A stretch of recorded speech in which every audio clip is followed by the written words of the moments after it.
जय हिंद स्टूडेंट, आपका स्वागत है के एससी क्लासेस गया में। आज का टॉपिक है तरंग। वीडियो को अंत तक देखना। यदि क्लास में समझ में आता है तो इस चैनल को सब्सक्राइब कर देना और शेयर भी कर देना। समझेगा। सबसे पहले किसके बारे में पढ़ेंगे तो तरंग के बारे में पढ़ेंगे। जरा समझेगा तरंग किसको कहते हैं। एकदम पानी शांत है, अब उस पानी में पत्थर को फेंक दिए तो पत्थलवा जब पनिया में गिरता है तो उसमें देखा होगा कि जहां पर पत्थर गिरा वहां से पानी गोल गोल आगे बढ़ता है कि नहीं, बढ़ता है कि नहीं। जरा यहाँ देखेगा, यहाँ पर पत्थर गिरा, मान लेते हैं एक में पूरा का है पानी है, पत्थर यहाँ पे गिरा और पत्थलवा जब यहाँ पे गिरेगा ना तो पानिया ऊपर नीचे होते हुए आगे की ओर ऐसे गोल गोल बढ़ता है कि नहीं। और जैसे जैसे ये आगे बड़ा होते जाएगा उसके बाद ये क्या हो जाता है, खत्म हो जाता है। तो पानिया ऊपरे नीचे होकर आगे बढ़ता है ना, उसी को कहते हैं विक्षोभ। उसको किस नाम से जानते हैं तो उसको विक्षोभ के नाम से जानते हैं। और यही विक्षोभ को क्या कहते हैं, तरंग कहते हैं। क्लियर हुआ। क्या बताएं कि कोई भी माध्यम में का उत्पन्न होगा विक्षोभ। अच्छा, सबसे पहले ये समझो तो माध्यम किसको कहते हैं। माध्यम माध्यम जरा समझेगा, माध्यम किसको कहते हैं। जैसे ई दो गो घर है, एकरा में हवा भरल है और एकरा में का भरल है, पानी। तो हवा एकरा में भरल है तो ये वो माध्यम हो जाएगा, एकरा में पानी भरल है तो ये भी माध्यम हो जाएगा। जैसे इस घर में पूरी तरह से गैस भरा है तो ये एक माध्यम हुआ। बगल वाला घर में पूरा पानी भरल है तो वो भी एक माध्यम हो गया। क्लियर हुआ। तो यहाँ से ये पॉइंट जरूर याद रखना कि कोई माध्यम में उत्पन्न होगा विक्षोभ और वो विक्षोभ को क्या कहेंगे, तरंग कहेंगे। क्लियर हुआ। अब विक्षोभ किसको कहते हैं तो पानी में यदि पत्थर को फेंकता है तो उस कंडीशन में पानी ऊपर नीचे की ओर आगे होते हुए बढ़ता है कि नहीं। पानी इस तरह से देखना, ऊपर इस तरह से ऊपर नीचे होकर आगे की ओर बढ़ता है ना, तो ऊपर नीचे जो उठ रहा है पानी उसको ही विक्षोभ कहते हैं। यहाँ तक तो क्लियर हुआ। अब समझेगा तरंग कितने तरह के होता है।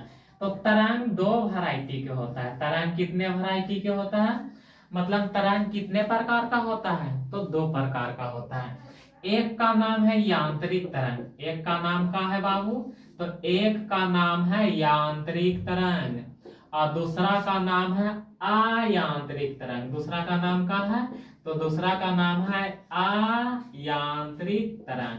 अब यहाँ से एक बात और याद रखना, और एक बात यही याद रखना है कि जो अयांत्रिक तरंग है ना बाबू, एक और नाम है, या मतलब एक दूसरा नाम, एक और नाम है जिसको कहते हैं विद्युत चुंबकीय तरंग। जिसको क्या कहते हैं, विद्युत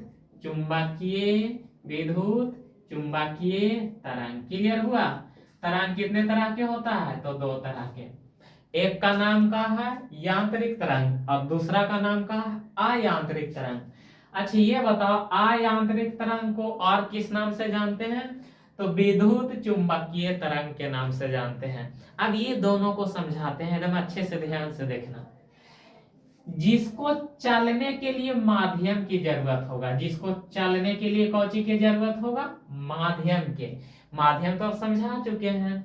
जिसको चलने के लिए माध्यम की जरूरत होगा, मतलब वो माध्यम में चलेगा, ओकरा का कहेंगे, तरंग कहेंगे। जैसे में का बाबू तो याद रखना ठोस, उसके बाद एक बात और याद रखना द्रव, और एक बात और याद रखना गैस। एक बात और का याद रखना, गैस। अब हमारा काहे के मतलब है कि यांत्रिक तरंग ठोस में चलेगा तो हाँ, यांत्रिक तरंग द्रव में चलेगा तो हाँ, और यांत्रिक तरंग गैस में चलेगा तो हाँ। इसका मतलब यांत्रिक तरंग ठोस, द्रव और गैस तीनों में चलेगा तो वो क्या कहलाएगा, यांत्रिक तरंग। अब ये वाला जरा समझेगा, ये जो अयांत्रिक तरंग है इसको चलने के लिए माध्यम की जरूरत होता है बाबू तो माध्यम की जरूरत नहीं होता है।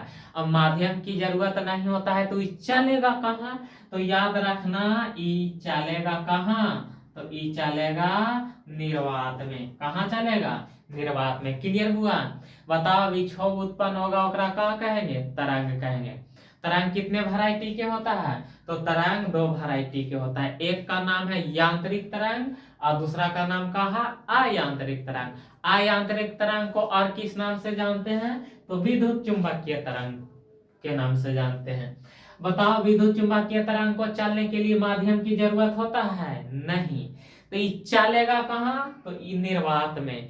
निर्वात का मतलब होता है वहां पर कुछ भी नहीं रहेगा, उसको क्या कहेंगे? निर्वात कहेंगे। उसके बाद यह आंतरिक तरंग को चलने के लिए माध्यम की जरूरत होता है? तो हाँ। अब बताओ यांत्रिक तरंग चलता है कहाँ कहाँ? तो ठोस में, द्रव में और गैस में। किसमें चलता है बाबू? तो ठोस, द्रव, गैस तीनों में चलता है। अब जरा समझेगा यहाँ से एक बात, यहाँ से सवाल कई तरह से बनता है और एग्जाम में पूछा भी गया है कई बार। समझेगा? अभी क्या बताएं बाबू? तरंग। तरंग कितने तरह के होता है? तो तरंग दो तरह के होता है। एक का नाम क्या बताएं? तो एक का नाम बताएं यांत्रिक तरंग। क्या बताएं? यांत्रिक तरंग। और दूसरा का नाम क्या बताएं? तो दूसरा के नाम बताएं अयांत्रिक तरंग। दूसरा का नाम क्या बताएं? तो दूसरा का नाम बताएं अयांत्रिक तरंग। अब समझेगा तरंग कितने तरह के? तो तरंग दो तरह के। एक का नाम है का यांत्रिक तरंग और दूसरा का नाम अयांत्रिक तरंग। क्लियर हुआ? अब समझेगा यहाँ से यांत्रिक तरंग है ना, यांत्रिक तरंग दो तरह के होता है। अयांत्रिक तरंग के कोई प्रकार नहीं है, ये बेचारा एकदम सिंगल है, अकेले है। लेकिन यांत्रिक तरंग कितने तरह के होता है? दो तरह के। पहला का नाम है अनुप्रस्थ तरंग। पहला का नाम का है अनुप्रस्थ। पहला का नाम का है अनुप्रस्थ तरंग। और यहाँ से भी सवाल बनता है। और दूसरा का नाम है अनुदैर्ध्य तरंग। दूसरा का नाम का है बाबू? तो दूसरा का नाम है अनुदैर्ध्य तरंग। अब दोनों को बारी बारी से समझेगा। अनुदैर्ध्य किसको कहते हैं? अच्छा, सबसे पहले हम बताते हैं अनुप्रस्थ, उसके बाद बताएंगे अनुदैर्ध्य। एगो ई का है बाबू? तो ई एक पाया है, एकरा में एगो रस्सी बांधी। एकरा में का एगो बांधी? रस्सी। और रस्सिया को पकड़ के यदि झटका देंगे तो रस्सिया ऊपरे नीचे होके चलेगा। ऊपरे नीचे होके चलेगा। ये रस्सिया भी स्थिर है, लेकिन ये रस्सिया को पकड़ के झटका देंगे तो यही रस्सिया ऐसे ऊपरे नीचे होके चलेगा ना? चलेगा कि नहीं? ऊपरे नीचे होके चलेगा ना? ऊपरे नीचे होके चलेगा, मतलब ऊपरे जा रहा है, नीचे जा रहा है, मतलब कंपन कर रहा है। और ये कंपन कर रहा है कैसे? तो याद रखना लंबवत। कैसे बाबू? लंबवत। यदि लंबवत कंपन करेगा तो लंबवत ना कर रहा है बाबू, देखो ना यहाँ पर भी एकदम सीधे, यहाँ पर भी एकदम सीधे। तो जो सीधे होता है ओकरे ना लंबवत कहते हैं। जैसे हम खड़ा हैं तो हम का कहलाएंगे? लंबवत। तो ये वाला बात पहले याद रखो कि यदि लंबवत कंपन करेगा तब वो कौन तरंग? अनुप्रस्थ तरंग। कौन तरंग? अनुप्रस्थ तरंग।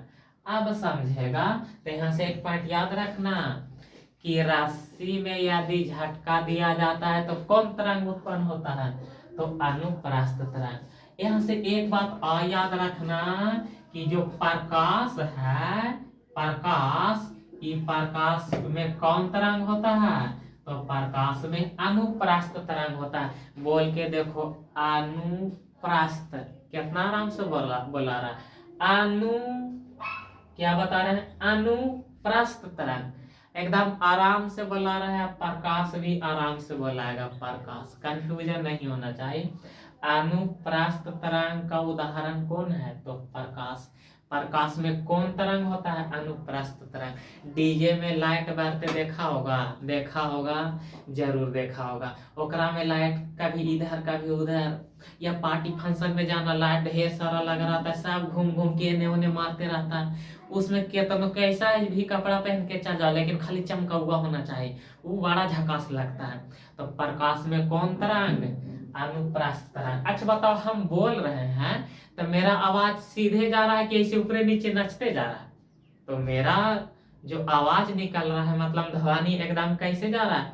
सीधे जा रहा है। और जो सीधे जाता है उसको कहते हैं समांतर। तो यहाँ से एक बात याद रखना कि यदि वो समांतर कंपन करेगा, का बाबू, समांतर कंपन करेगा, समांतर कंपन करेगा, तो समझना ओकरा में कौन तरंग है, तो अनुदैर्घ्य तरंग है। जैसे समांतर मतलब देखो सब एक दूसरे के समांतर है कि नहीं, है या नहीं। तो यहाँ से एक बात जरूर याद रखना, ध्वनि, का बाबू, ध्वनि, ये ध्वनि कौन तरंग का उदाहरण है। यहाँ से ये सवाल बहुत फेमस है, डायरेक्ट देगा प्रकाश कौन तरंग है, तो अनुप्रस्थ।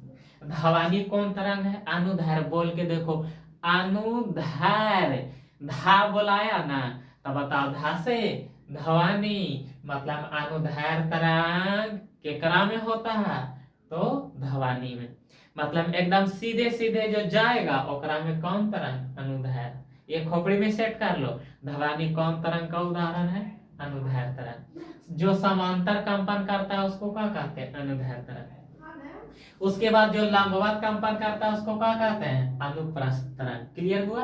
अब बताओ प्रकाश किस तरंग का उदाहरण है, अनुप्रस्थ तरंग का। अच्छा ये वाला बातें क्लियर हुआ या नहीं। अच्छा बताओ यांत्रिक तरंग कितने तरह के, तो यांत्रिक तरंग दो तरह के, एक का नाम है अनुप्रस्थ और दूसरा का नाम क्या है, तो अनुदैर्घ्य।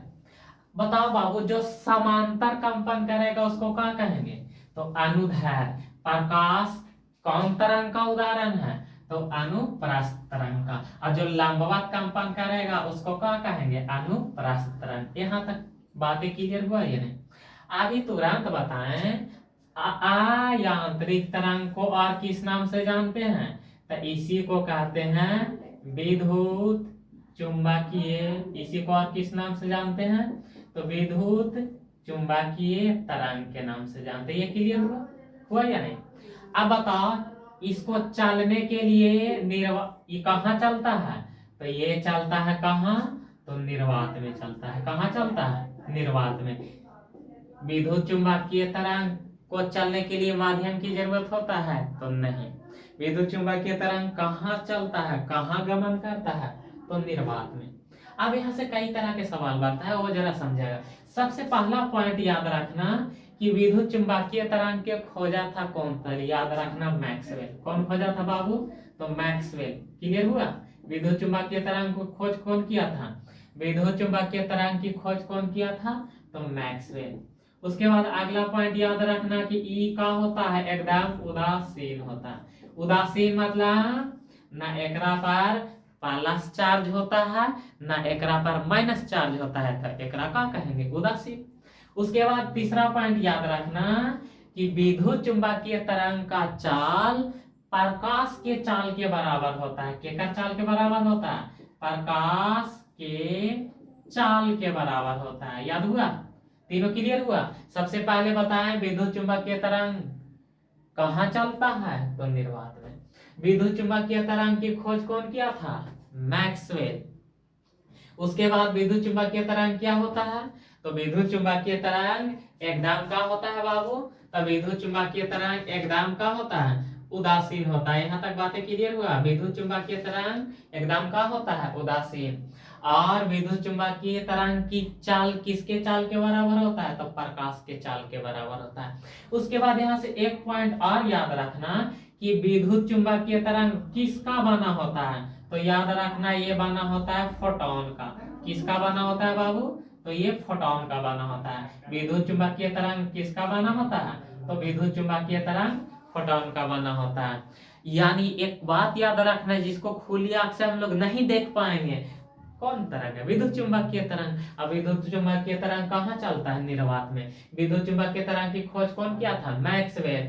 विद्युत चुंबकीय तरंग क्या होता है, उदासीन। विद्युत चुंबकीय तरंग का चाल किसके चाल के बराबर होता है, तो प्रकाश के चाल के बराबर होता है। विद्युत चुंबकीय तरंग किसका बना होता है, तो फोटोन कण का बना होता है। किसका बना होता है बाबू, तो फोटोन कण का। क्लियर हुआ। यदि क्लास पसंद आता है तो इस चैनल को सब्सक्राइब कर दो, शेयर भी कर दिया करो। अब उसके बाद जरा जो मन में सवाल चलता है उसको कमेंट बॉक्स में छाप दिया भी करो।